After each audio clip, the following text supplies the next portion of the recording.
Yup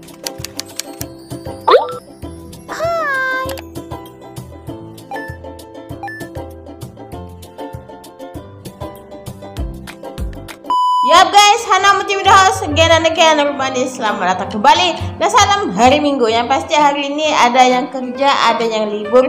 Selamat sejahtera ke atas kamu ya. Apapun itu, terima kasih yang mendukung, terima kasih yang sering saja menonton video saya ini ya. Walaupun dia biasa-biasa saja, tapi Masya Allah dukungannya itu loh bikin saya bersyukur hari-harinya. Terima kasih banyak-banyak. So guys, kita stop ya sama topik-topik hangat saat ini sama Megawati turut timnas Malaysia sendiri. Sedangkan kali ini apa yang dialami sekarang ini adalah dunia politik ya, dunia politik Malaysia dan Indonesia. Katanya di sini ada namanya perbalahan yang membikinkan Prabowo tolak mentah-mentah apa namanya kerjasama dengan Malaysia sendiri. Sedangkan kita tahu Malaysia dan Indonesia ini sangat-sangat dekat ya. Sedangkan ada isu-isu yang positif negatif itu kadang ditutupi asal namanya kerjasama ataupun jalinan masih bisa dilaksanakan. Tapi kali ini cukup berbeda. Mungkin boleh dikatakan Indonesia sudah hilang sabar, di mana Prabowo itu yang menolak mentah-mentah kerjasama, malah memilih Erdogan, presiden daripada Turki sendiri. Ini pasti sesuatu yang berlaku, ada sesuatu yang besar, tapi masih ditutupi sama dua negara ini. Siapa yang tahu? Komen di bawah. Daripada channel Visual Inspire ini, Prabowo reject cooperation with Malaysia sampai Erdogan turun tangan. Nah ini kalau namanya melibatkan presiden luar negeri pasti ada sesuatu yang buruk ataupun sesuatu yang mengecewakan pastinya. Nah, lama-lama lah, let's go to the video. Let's go. Luar biasa, bravo Pak Prabowo. Prabowo main ke Timur Tengah dan Turki, disambut bak raja dan kekecewaan Malaysia atas penolakan kerjasama oleh Prabowo.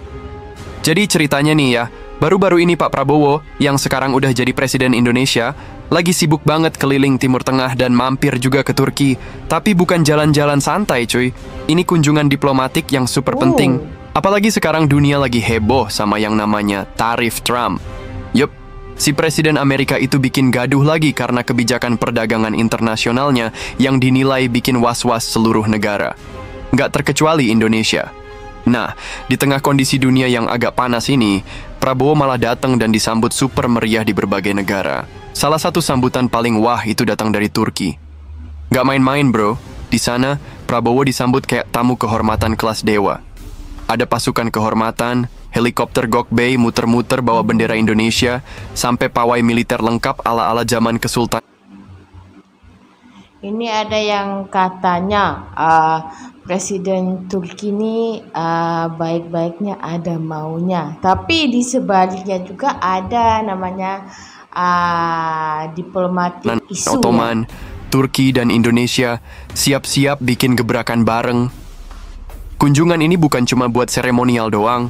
Prabowo dan Presiden Turki Recep Tayyip Erdogan langsung duduk bareng bahas kerja sama strategis yang bisa ngasih untung buat dua-duanya. Mulai dari sektor pertahanan, Indonesia tertarik gabung dalam proyek jet tempur generasi kelima Turki yang namanya Kaan, sampai kerjasama di sektor energi, kesehatan, dan pangan.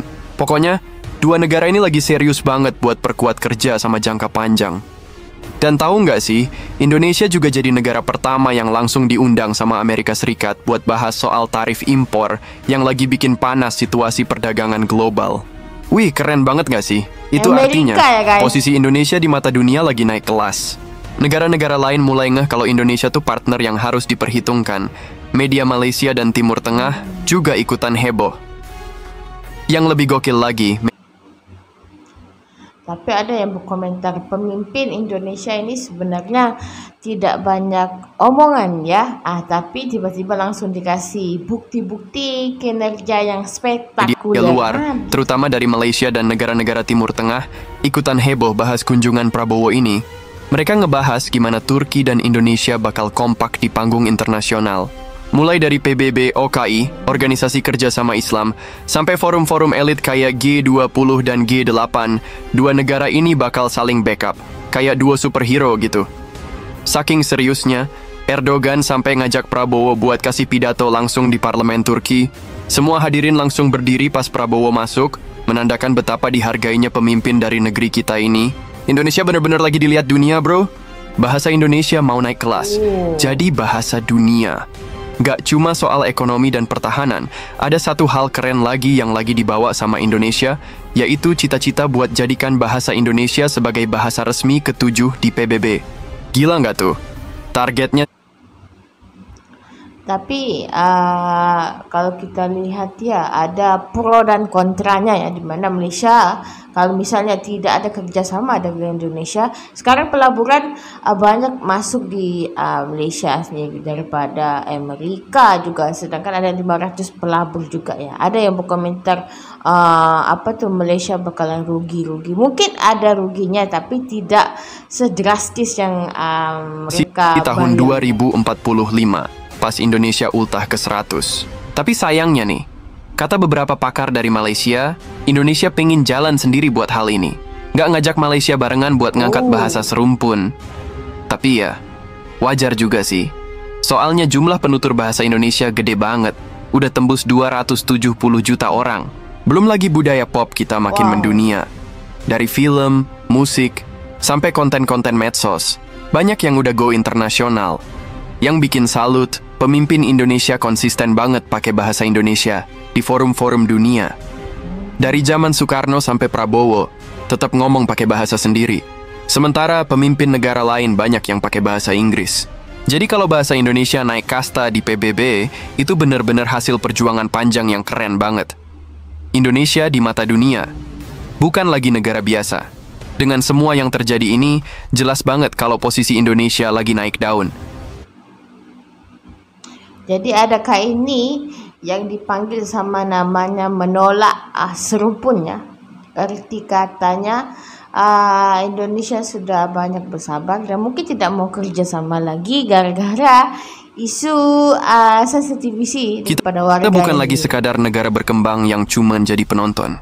Sekarang, Indonesia ikut main, bahkan bisa jadi pemain utama dalam percaturan global.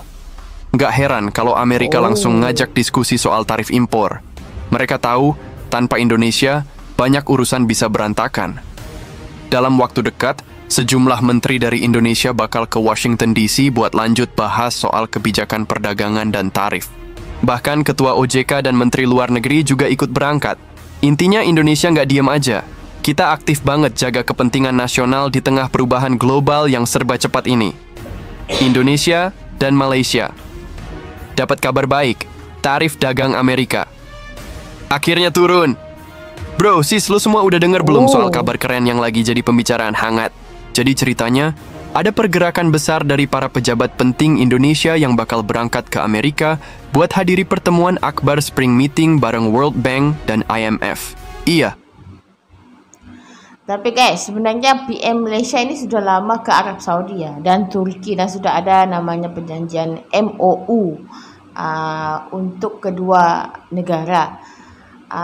Sedangkan Prabowo kalau kita lihat dikatanya masih mengatur langkah ya. Ini saya juga bingung ya mau komentar gimana. Kamu lo nggak salah denger, Ibu Menteri Keuangan kita yang kece, plus Pak Wamenlu juga ikutan terbang ke Washington buat bawa misi penting dari tanah air tercinta.